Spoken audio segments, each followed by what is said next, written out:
सूखे हाथ वाले आदमी की शिफा। मुकद्दस मरकज़ की अंजील उसका 3 बाब 1 ता 6 आयात तक।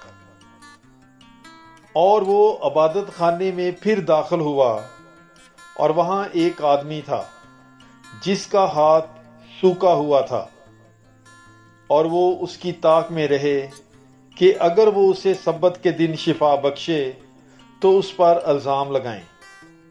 और उसने उस आदमी से जिसका हाथ सूखा हुआ था कहा, बीच में खड़ा हो।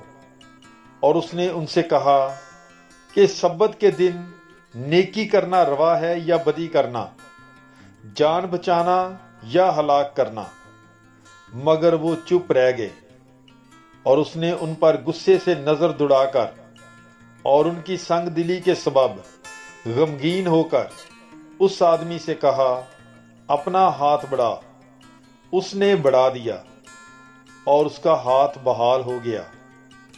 तब फरीसी बाहर जाकर फिलफौर हेरोदियों के साथ उसके खिलाफ मशवरा करने लगे कि किस तरह उसे हलाक करें। पाकलाम के पढ़े और सुने जाने पर खुदावंद की बरकत हो। खुदा का शुक्र हो। God bless you. Bible is life.